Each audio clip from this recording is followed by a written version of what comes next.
Welcome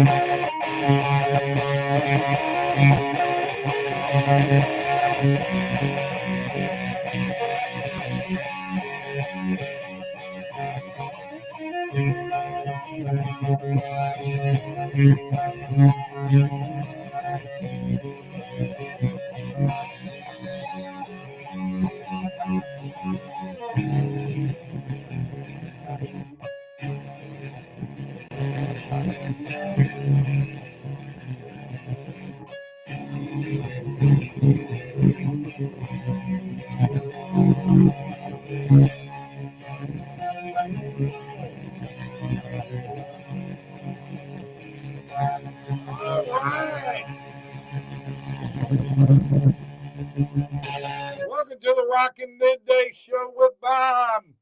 That's me. I'm right here, folks. Rocking it out, rocking it out. Don't forget to click those links below for the sports books in your state.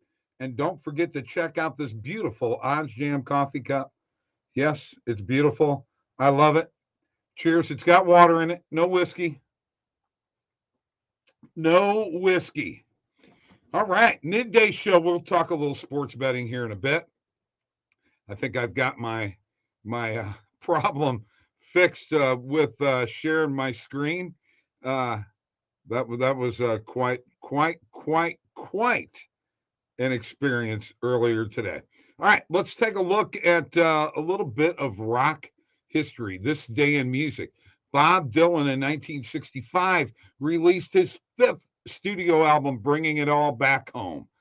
Subterranean Homesick Blues was one of the songs on that album. The Eagles in 1974 released their 3rd studio album, On the Border, the first Eagles album to feature guitarist Don Felder, who was the genius behind Hotel California.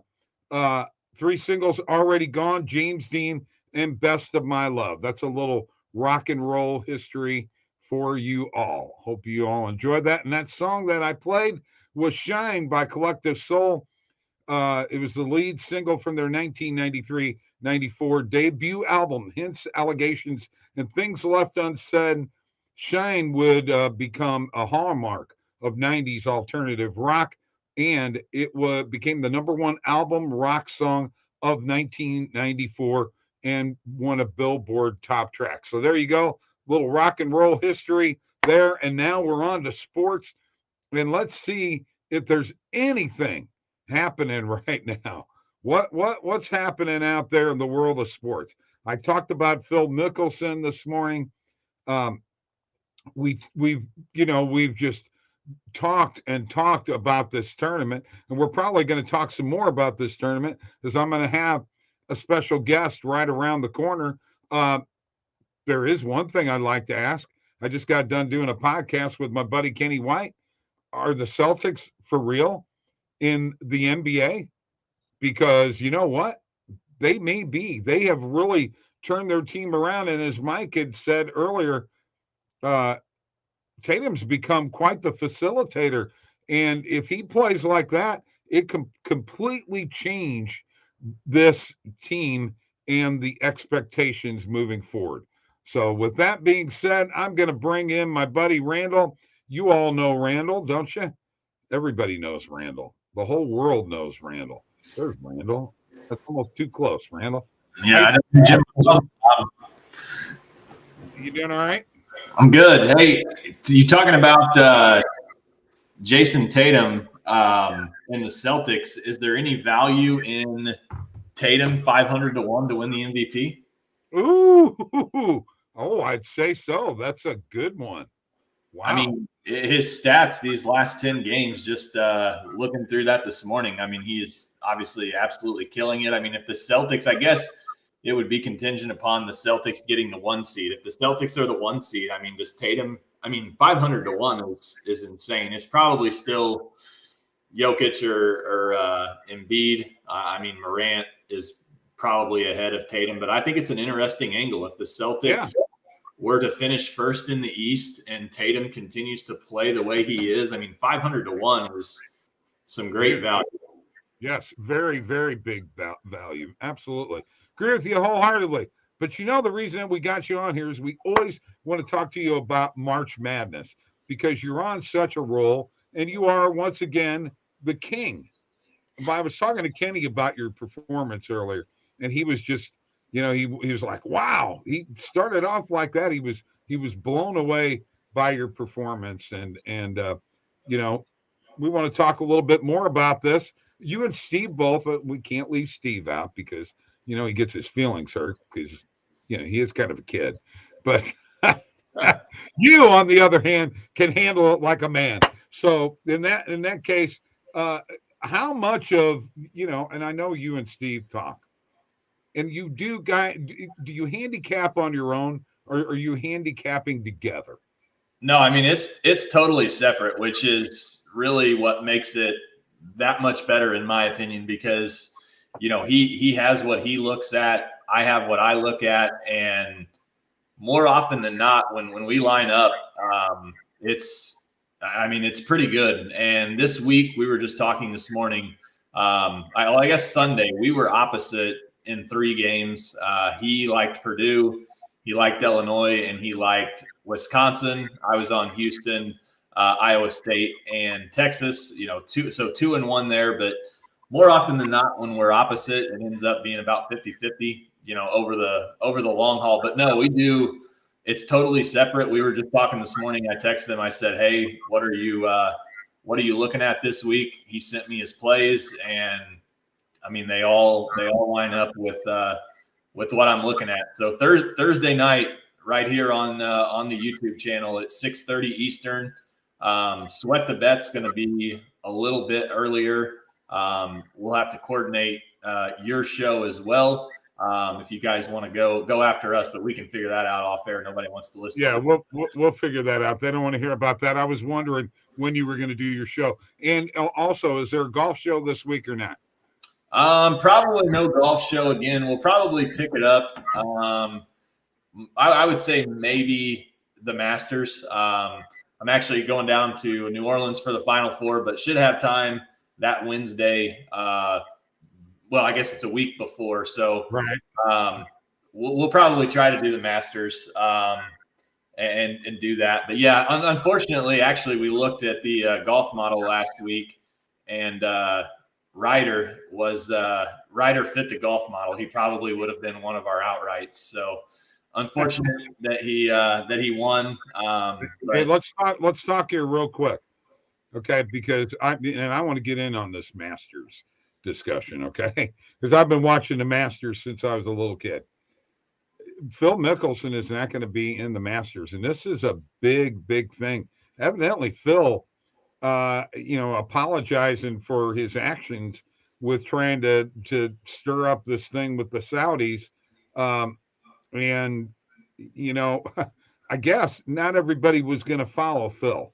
I think Phil was in it for the money a little bit, don't you? Well, yeah. I mean, and Phil loves his money, loves to gamble, and what last year, right? Phil won the PGA. Right. So, and I mean, that was obviously very unexpected. I think he was 200-1, or I mean, his odds were insane. But yeah, it's a big story for the Masters for Phil not to be playing there. I mean, first time since 92, 93? 1994. Yes. So that's a long time, folks. And Phil's not going to be there. And to me, that's humongous news. And it's got to be, there's an angle. Doesn't it open up some things when you're talking about handicapping that tournament? Yeah. I mean, I guess you could make that point, but I mean, realistically, I mean, what was Phil really any threat to win the Masters? I mean, in your opinion, would he be somebody that you'd be looking at for top 40, top 30, 20, 10 to win? I mean, I don't think so. It'd be more his influence on the players that are there at the tournament, being inspired by him, what have you, that type of thing. Because, with golf, I think that's one thing that people don't realize, that you do get a little bit of that inspiration because it is such an individual sport. So you don't have a team. You know what I mean? Yeah, I mean, I definitely 100%. And I mean, obviously he won't be there for practice rounds, which there you go. some golfers, enjoy that. So yeah, I mean, to have a little bit of impact on that landscape of things. I mean, you could definitely make a case for that. So, real quick though, Bob, I want to jump back to March Madness because you asked me one question and we moved on.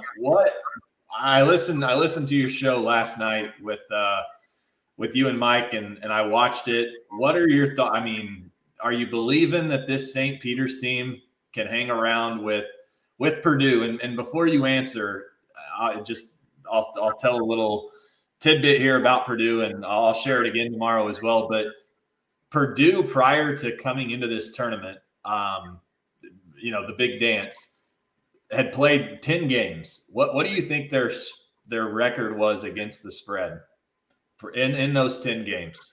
I should know this because I had this stat the other day. I'm going to say 5-5. 9-1 against the spread. And so Purdue is now 2-0 in the tournament, which, you could argue that Texas game, I mean, geez, what they shoot 55, 60 free throws. I mean, I know it wasn't that many. I think it was like 49. But I guess my question is, Purdue historically does not cover these high spreads, but I have to lean to them in this spot just because St. Peter's going back home. Right. We talked about it a little bit yesterday, but I don't know. What are your thoughts on that game? Because I think outside of Duke, Texas Tech, I mean, I think that some of these other matchups are much better. UCLA, UNC. I think Arizona, Houston's fascinating. I think Villanova, Michigan's fascinating. But I think to the basketball-minded people, I think St. Peter's Purdue is the most intriguing matchup because everybody loves to see the upset. Do they have a chance to win? I don't think so. Do you? And then do you think they can cover? No, I don't. But if the officials allow them to play a physical game, I think they will hang around. And even with the big guy that Purdue has, I think they can be physical with him because his touch around the basket for a big guy it's really not very good, man. I'm stunned that Williams doesn't play more than Edey. I don't really understand that. I was trying to figure it out in that Texas game. I mean, Williams dominated that game. Right. And I don't know, maybe he was in foul trouble. I'm not sure. But speaking of the physicality, I mean, they didn't let him play in the Texas game. I mean, Purdue was in the bonus with 12 minutes to go in the second half, and they were in the double bonus at, I think, the 11-minute mark. So, I mean, I think that's going to be a problem for – I mean, it could very well come down to the officials, but it'll be interesting to see what the bench of St. Peter's can do. I think Texas had the guys that could run in and out. Now, whether they could play with Purdue, we saw they obviously couldn't, but I don't think St. Peter's – you start getting down to that 6th, 7th, 8th guy, maybe 9th guy on the bench. I think there's a big, big difference in what you're looking at. Right. And I would totally agree with you 100% there. And St. Peter's plays a similar style as Texas defensively. So I think that helps Purdue a little bit, having seen kind of that defensive physicality, just in-your-face defense, which St. Peter's definitely does play. Okay, so I'm going to share my screen here real quick. Then let's just kind of take a look. I'm going to pull it up here, and let's just take a look at this game as it stands right now. The point spread is 12.5. Okay, now I've got it in Illinois, so let me pull it over here. Well, if you go to New Jersey, that's the problem, is you can't bet on St. Peter's in New Jersey. Oh, that's right. But 12.5 is still the line. Yeah, we can see the line, so that's fine. We can see a lot more books. Right. So with that being said, like for instance, what would the spread be in the first half? Is that? I'd say first half spread's probably 7.5. Is it? I don't see it. I don't see it here yet. Oh, right there. First half spread, kind of in the middle to the left, second row. Okay, there it is. Let's just, for the hell of it, let's take a look at this. You're right. 7. So at 7, I'm thinking a play in the first half on St. Peter's. What's your thoughts there? Yeah, I mean, I think to me, if St. Peter's covers the first half, they can probably even cover the game. If they don't cover the first half, though, I don't think if St. Peter's is down 10, we've yet to see St. Peter's trail by a significant amount at halftime. And if they're down double digits to Purdue at half, I think Purdue runs away with it. I don't think St. Peter's is going to make the comeback like they did against Kentucky, Right. down 6, with 3 or 4 minutes to play. But yeah, I mean, it looks like, St. Peter's, it's definitely juiced to St. Peter's. It looks like actually, so it's juiced to 7. So actually 6.5 at -107 on all of those. On all of them, right. Yeah, I mean, I think +7 is a pretty solid number. And I think that's the bet. I think you have to take St. Peter's in the first half versus the full game, because ultimately if you take them in the full game and they're down, say 12 in the first half, I don't think they cover the full game anyway. And I think you're better off. You might get a tight Purdue team in the first half, that comes out a little bit tight. Now, I'm a totals guy. I know you're not as much a totals guy. Okay. But I think that this thing, and you got 2 options here. You got 135.5, or you have 136, or you have 136.5. You really have 3 options, but that play at 136, under 136.5, I think that could be a hell of a play for this game. Yeah. I mean, I think it's definitely going to be low scoring. I can't imagine. Purdue hang 81 against Texas. Yeah, I don't see that happening. I don't think I see that happening either. I think truly, I think you're going to see Purdue, and I think they'll be a little bit tight. But it's going to be interesting to see how loose or how tight St. Peter's is as well, because I think they're going to be tight as well. I think I think points here could definitely be at a premium. And you can get the under 136.5. It looks like if you're in Jersey, -110 on the score. Right? Look, 124. The regular line is 135.5. So definitely a lot of value from just line shopping solely under 136.5. Definitely has a ton of value. Yes. So I was wondering about that play. All right, I'm going to stop sharing my screen. By the way, folks, just take a look here real quick. You know what? Let me just do this. I'm just going to add under 136.5 to my bet tracker so people can see, and we'll put 20 on that because I really think that's going to hit. And let's just show people what the bet tracker looks like here, as I've added for those who don't know. So there it is. There's the stake. There's the bet. Potential payout 38.18. It's a normal bet. It's pending. There's the sports book right there that I'm using. And the bet tracker is 100% free, right, Randall? So why in the heck would you even think about passing this up?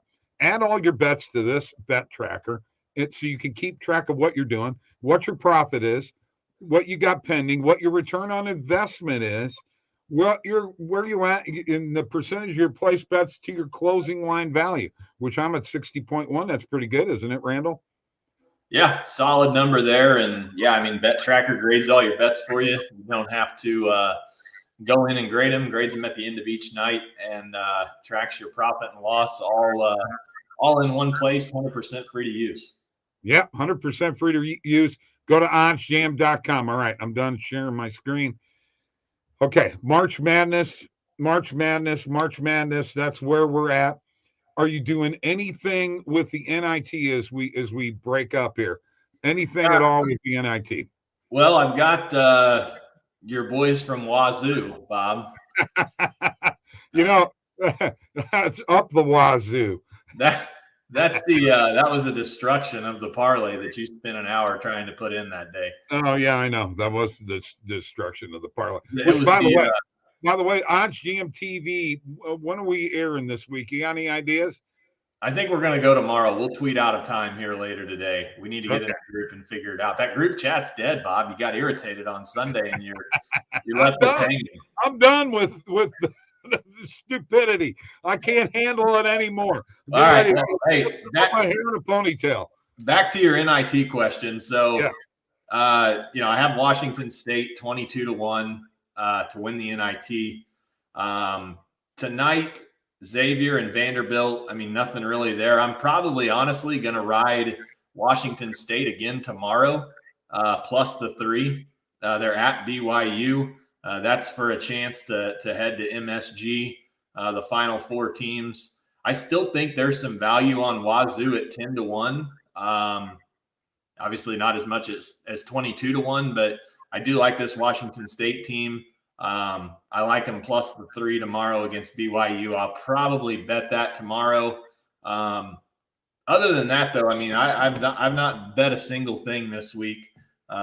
Just waiting for Thursday. It's about time for me to hibernate for the year, Bob. My betting is about over. Although I'd like to get into some baseball. Maybe we can try to do that this year, but baseball is going to have to. Does that help you?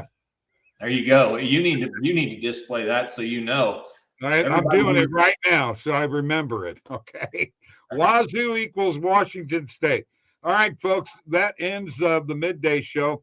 I'll be back tomorrow. Either I'm going to be back tomorrow or OddsJam TV is. One of the two. We're not doing both tomorrow. We're doing one of the two. I'm voting for OddsJam TV because here's what I'm wanting to do, guys. I'm wanting to go toe-to-toe with all 3 of them. I will knock them out before you know it. Thanks for tuning in.